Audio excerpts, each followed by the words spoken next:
Assalamualaikum warahmatullahi wabarakatuh. Yang terhormat Rektor Universitas Trunajaya Madura, Bapak Dr. Safi Esa, MH. Yang terhormat Ketua Pelaksana PKKMB Sakera 2023, Bapak Muhammad Ersyafarabi, SEI, MSEI. Yang saya hormati Presiden Mahasiswa Universitas Trunajaya Madura, Ahmad Robi Gunawan. Yang saya hormati seluruh panitia PKKMB Sakera 2023. Dan yang saya banggakan, teman-teman calon mahasiswa baru Universitas Trunajaya Madura tahun 2023. Sebelumnya, perkenalkan, nama saya Dwi Nur Fitria Wulandari, calon mahasiswa baru Program Studi Manajemen Fakultas Ekonomi dan Bisnis Universitas Trunajaya Madura angkatan 2023, asal dari Bangkalan, Madura. Pada kesempatan yang berbahagia ini, marilah kita meluangkan waktu sejenak hanya untuk sekedar memanjatkan puja dan puji syukur kehadirat Allah Subhanahu wa Ta'ala atas berkat dan rahmatnya. Sehingga kita hingga detik ini masih diberikan kesempatan untuk saling bersilaturahmi dalam keadaan sehat walafiat.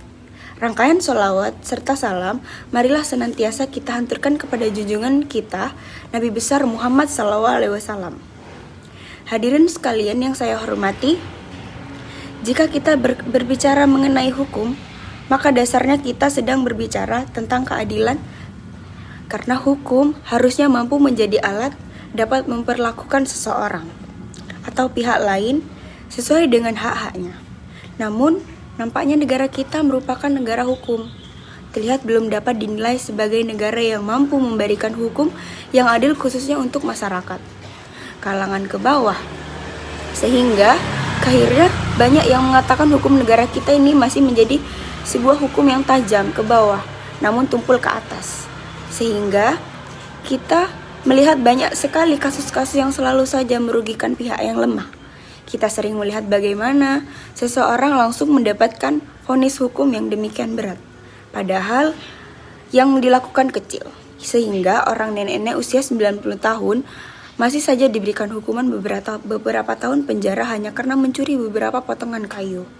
Namun, sebaliknya tak kalah hukum tersebut menyentuh orang-orang yang memiliki kekuasaan, maka meskipun pelanggaran hukum yang dilakukan merupakan tidak pelanggaran berat, seperti korupsi, uang miliaran rupiah, ini hanya membuat hukuman yang sama atau bahkan hukuman yang lebih sedikit jika dibandingkan dengan vonis. Nenek-nenek jelas mencuri kayu hanya untuk berharap dapat memberinya makan untuk sehari-hari. Hadirin sekalian yang saya hormati, banyaknya kasus tersebut sebenarnya telah menjadi satu bentuk bukti yang nyata bahwa ketidakadilan hukum memang masih kerap terjadi di negara kita.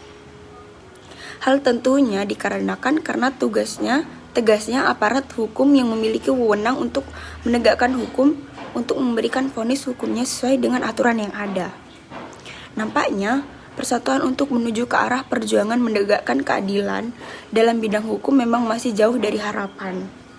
Aparat penegak hukum yang ada di negara kita nampaknya masih banyak yang tergiur oleh iming-iming uang yang besar dan kekuasaan yang menghalangi untuk menegakkan keadilan.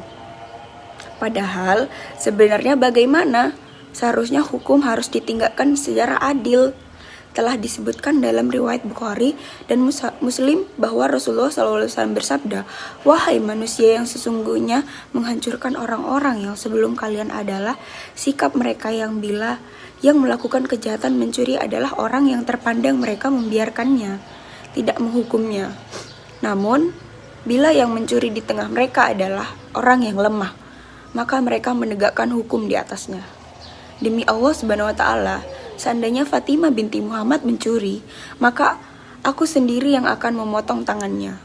Hadirin sekalian yang saya hormati, sekian saja yang dapat saya sampaikan. Akhirus salam, wabillahi wa taufiq wal hidayah. Wassalamualaikum warahmatullahi wabarakatuh.